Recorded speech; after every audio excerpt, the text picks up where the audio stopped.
ফুরিয়েও ফুরালো না শীত। শীতের আমেজ ফের একবার ফিরে এলো বঙ্গে, ফের একবার দক্ষিণবঙ্গে পারদ পতন। আলিপুর আবহাওয়া দপ্তরের তরফ থেকে যেমনটা জানানো হয়েছে আপনাদের জানিয়ে দিই, গতকাল কলকাতার তাপমাত্রা ছিল 15.2, আজ তা কমে হয়েছে 15.1 ডিগ্রি সেলসিয়াস। ফের স্বাভাবিকের নিচে সর্বনিম্ন তাপমাত্রা, সর্বোচ্চ তাপমাত্রাও স্বাভাবিকের নিচে, যদিও বেলা গড়াতেই শীতের আমেজ উধাও হয়ে যাচ্ছে।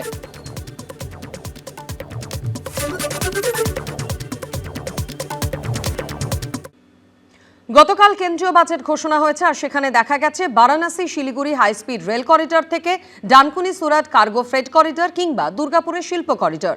এবারের মোদী সরকারের বাজেটে পশ্চিমবঙ্গের জন্য বেশ কিছু প্রকল্প ঘোষণা করা হয়েছে। মেট্রো প্রকল্পেও মিলেছে বরাদ্দ, যদিও তৃণমূল এই বাজেটকে দিশাহীন বলে আক্রমণ শানিয়েছে। পাল্টা বিজেপির দাবি 10 বছরে এমন প্রকল্প মেলেনি।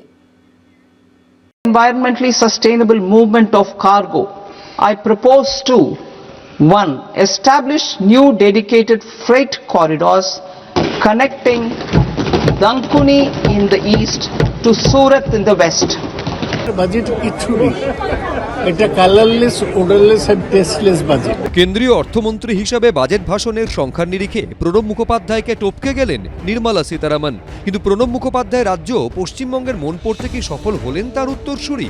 সামনেই এ রাজ্যে বিধানসভা ভোট, যেখানে জিততে মরিয়া মোদী সরকার। প্রশ্ন ছিল, পশ্চিমবঙ্গবাসীর মন জয়ে কি বাজেটে ঢালাও বরাদ্দ করবে তারা? আদতে পশ্চিমবঙ্গ পেল Varanasi Siliguri high speed rail corridor, Dankuni Surat cargo freight corridor আর দুর্গাপুরে শিল্প করিডর। দুর্গাপুর কথাটা আপনারা শুনলেন, হয়তো ডানকুনি শুনলেন, বলছে ফ্রেট করিডর করবে দুর্গাপুর থেকে Surat. And what is the reality? Already আমরা ইন্ডাস্ট্রিয়াল করিডর এক্সিকিউশন স্টেজে আছে। আমি ডানকুনি সম্বন্ধে চ্যালেঞ্জ করে বলছি যে freight corridor Delhi to Dankuni হওয়ার কথা ছিল, বিহার অব্দি পৌঁছে গেছে, আজ হয়ে গেল 7 বছর। Why that freight corridor has not come to Dankuni?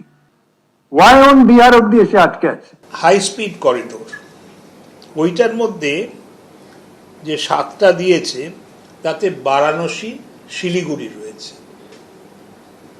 আমাদের মামাটি মানুষের সরকার কি তৈরি ওই উচ্চগতি রেল করিডোরের পুরো সুবিধে করার জন্য? দুর্গাপুর তো বানিয়েছিলেন বিধানচন্দ্র রায়, তারপর থেকে 34 বছর বাম শাসন, 15 বছর তৃণমূল শাসনে আর কিছু দেখিনি। এছাড়া টি বোর্ডের জন্য 380 কোটি টাকা, কলকাতা বন্দরের জন্য 150 কোটি টাকা, কলকাতার ন্যাশনাল ইনস্টিটিউট অফ হোমিওপ্যাথির জন্য 92 কোটি টাকা, Satyajit Ray film and television institute অর্থাৎ SRFTI এর জন্য 90 কোটি টাকা, বেঙ্গল কেমিক্যালের জন্য 25 কোটি টাকা বরাদ্দ করা হয়েছে এই বাজেটে। এছাড়া এবারের বাজেট থেকে পশ্চিমবঙ্গের প্রাপ্তি বলতে মেট্রো রেলের অরেঞ্জ লাইনের জন্য 705 কোটি টাকা, পার্পল লাইনের জন্য 906 কোটি টাকা আর গ্রিন লাইনের জন্য 529 কোটি টাকা। তো 10 বছরে এমন কিছু প্রকল্প বাংলা পেল যা আগে পায়নি। ফলে যারা মনে করছেন যে বাংলা কি পেল, এতগুলি প্রকল্প বাংলা পেয়েছে। এর সঙ্গে সঙ্গে রেল বাজেটে আমরা যদি দেখি, একগুচ্ছ নতুন ট্রেন, নতুন লাইন, ডাবলিং। বাংলা তার নিজের সুবিধা, বাংলার ছেলেরা, বিশেষ করে আইটি সেক্টরের ছেলেরা নিজেদের সুবিধা পেতে থাকবে। যদিও তৃণমূল থেকে শুরু করে কংগ্রেস কেউই এই দাবি মানতে চাইছেন না। অন্তত 4-5 বার বাংলার নামটা শুনবো বা বিটা শুনবো, সেটাও শুনতে পারিনি। সুতরাং ইলেকশন সামনে, তাতেও একটুও কিছু দিল না। বাংলাকে বঞ্চিত করতেই থাকছে আগামী দিনে করবে। আমাদের টাকার দাম দিনের পর দিন কমছে। একটা ট্রেন দিয়ে দেশের সমস্যার সমাধান তো হবে না। শিক্ষা, স্বাস্থ্য, সেখানে কি করা হচ্ছে? সামাজিক প্রকল্পে কি করা হচ্ছে? 100 দিনের কাজের জন্য কত টাকা বরাদ্দ হচ্ছে? রাজনৈতিক আকচাকচি চলছেই, কিন্তু বিধানসভা ভোটে এই বাজেটের কি প্রভাব পড়বে সেটা বোঝা যাবে কয়েক মাস পরই। বিজেন্দ্র সিংহ, অনির্বাণ বিশ্বাস, ABP আনন্দ। গতবার বিহারের বিধানসভা নির্বাচনের আগে বাজেটে সে রাজ্যের জন্য বরাদ্দের ঝুলি উপুর করেছিল মোদী সরকার, আর এবার ভোট পশ্চিমবঙ্গে। তার আগে এ রাজ্যের ঝুলি কি ভরল, তা নিয়ে শুরু হয়ে গিয়েছে রাজনৈতিক চর্চা। বিভিন্ন মহলে এই প্রশ্ন উঠছে, ভোটের আগে বিহারকে যে গুরুত্ব নরেন্দ্র মোদী দিয়েছিলেন, এ রাজ্যকে কি তা দিলেন না? Establish new dedicated freight corridors connecting Dankuni in the east to Surat in the west. টোটালটাই মিথ্যে কথার ফুলঝুরি, হামটি ডামটি বাজেট। आज का बजट ऐतिहासिक है। 85 মিনিট খালি হাঁটবুকে কাটিয়ে দেওয়া হয়েছে। এই বাজেট উন্নয়নের বাজেট। আর কয়েক মাস বাদেই পশ্চিমবঙ্গে বিধানসভা ভোট। তার আগে মোদী সরকারের বাজেট পেশ করলেন নির্মলা সীতারামন। কিন্তু পশ্চিমবঙ্গ কি পেল? তাদের ঝুলি কি ভরল? রাজ্যবাসীর আশা কি পূরণ হলো? বাজেটে পশ্চিমবঙ্গের প্রাপ্তির ডিভিডেন্ড কি ভোটে পাবে রাজ্য বিজেপি, নাকি বাজেট অসন্তোষকে হাতিয়ার করে বিজেপিকে আরও চেপে ধরবে তৃণমূল? এই বাজেট পশ্চিমবঙ্গকে ভবিষ্যতে বিকশিত করবে। এটা সম্পূর্ণ বঙ্গ বিরোধী, বাংলার প্রতি বিমাতৃসুলভ বাজেট। গত বছর বিহারে বিধানসভা ভোট ছিল। তার আগের বাজেটে বিহারের জন্য ঝুলি উপুর করে দিয়েছিলেন নরেন্দ্র মোদী। বিহারের জন্য national institute of food technology, Patna বিমানবন্দর সম্প্রসারণ, 4টি নতুন গ্রিনফিল্ড ও ব্রাউনফিল্ড বিমানবন্দর, আইআইটি পড়ুয়ার সংখ্যা বাড়ানোর জন্য পরিকাঠামো উন্নয়নে অর্থ বরাদ্দ এবং বিহারে মাখনা চাষিদের উন্নয়নের জন্য বিশেষ বোর্ডের মতো গুচ্ছ গুচ্ছ প্রকল্প ঘোষণা করেছিলেন নির্মলা সীতারামন। তার আগে 2024 সালে লোকসভা ভোটের পর সরকার করতে মোদীকে সাহায্যের হাত বাড়িয়ে দিয়েছিলেন চন্দ্রবাবু নাইডু।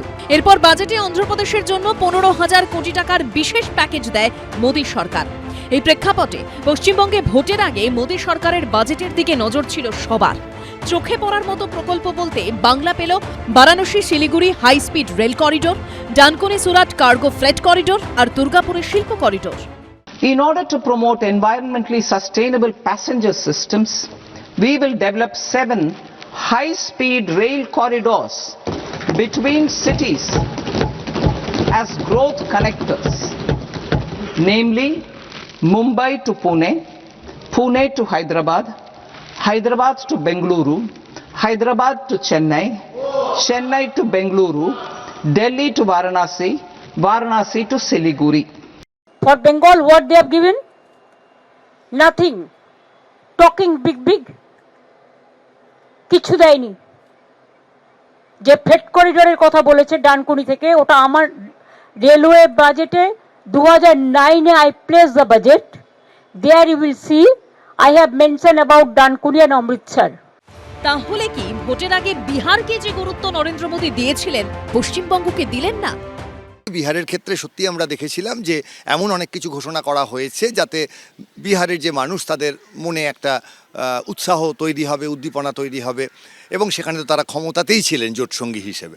পশ্চিমবঙ্গে অন্তত আপাতদৃষ্টিতে যে লড়াইটা, সেই লড়াইটা বিজেপি এবং তৃণমূলের মধ্যে, এত সেটিংয়ের কথা বাদ দিয়েও, ফলে সেই জায়গায় যে লড়াইয়ের প্রশ্নে মনে করা হয়েছিল যে কেন্দ্রীয় সরকার এমন কিছু ঘোষণা করবে যে ঘোষণায় বাঙালি উদ্বেলিত হবে। বিহারে আমাদের সরকার ছিল, ঘোষণা করলে সেটা ইমপ্লিমেন্ট করার জায়গা আছে। বাংলায় তো ঘোষণা করে কোনো লাভও নেই। আমাদের সরকার যখন তৈরি হবে তখন বাংলার জন্য আলাদা বাজেট হবে। বাজেটের প্রাপ্তি অপ্রাপ্তির কোনো প্রভাব কি বিধানসভা ভোটে পড়বে? উত্তর মিলবে কয়েক মাস বাদে। বিজেন্দ্র সিংহ, অনির্বাণ বিশ্বাস ও ঐশী মুখোপাধ্যায়ের রিপোর্ট, এবিপি আনন্দ। এবিপি আনন্দ, এগিয়ে থাকে, এগিয়ে রাখে।